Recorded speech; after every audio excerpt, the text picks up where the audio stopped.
Sadgurunath Maharaj Ki Jai, and welcome to Jagadambe Reads Mahabharata 128.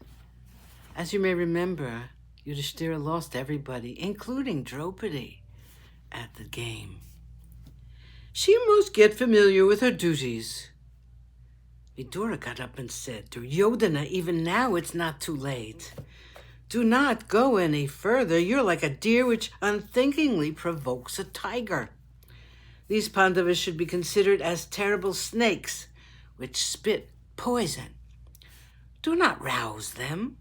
Draupadi is not your slave. She must not be insulted. Yudhishthira had no right to use her as a wager when he had lost himself. I'm sure of that. You do not like my words. You think I'm not your well-wisher. But I am. I'm warning you against the terrible wrath of the Pandavas.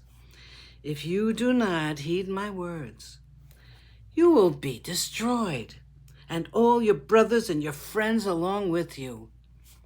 Hell is already preparing herself to receive the host of the Kuru house. His words were unheeded. He wept tears of pain and said, What can I do? None so blind as he will not see, and none so deaf as he who refuses to listen. They do not know the fate that's in store for them. Vidura spoke no more. Duryodhana said, We have had enough and more of this low-born man who can talk of nothing else.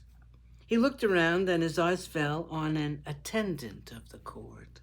He summoned him to his presence in the midst of that congregation of wise men, old men, righteous men. Duryodhana said, Pratikami, go to the women's apartments and tell that slave Draupadi that she belongs to us now, that we desire her presence in court, and that her lord and master, the Kuru prince, has asked her to appear in the court. Seeing the fear in the eyes of the attendant, he said, Are you afraid of the wrath of the Pandavas, which my dear uncle has described just now? Do you not know that Vidura has never approved of us and our behavior? Do not be afraid. The Pandavas are now our slaves, all of them. The servant reached the apartments of the queens. He went to Draupadi and said, Draupadi, you are now the slave of Duryodhana. Draupadi, in the fever of gambling, your husband Yudhishthira has gambled you away to the Kaurava. You are wanted in court by your lord and master, Duryodhana. Draupadi could not speak a word. She was stunned. She said, What is this you are saying? What do you mean? Did my husband have nothing else to lay as a wager?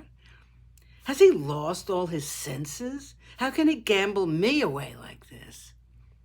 The servant said, What I am saying is true. The king first lost all his belongings. Then he lost his brothers one by one, then himself, and finally he lost you. Draupadi said, Go back to the court. Find out from Yudhishthira whether he gambled himself away first or me. Come back and tell me his answer. The servant went back and reported all this. He looked at Yudhishthira and said, She wants to know if Yudhishthira lost himself first or her. Hearing the words of the servant, Yudhishthira felt as though his life were ebbing out of his body. He could not give a reply to the question of Draupadi. Duryodhana became angry and said, Let the woman come here and ask the question herself. The servant went back to Draupadi and told her about the silence of Yudhishthira and the commands of Duryodhana. He said, I know that the destruction of the Kauravas has begun. This insult to you will destroy our prince, Duryodhana. Draupadi would not give up.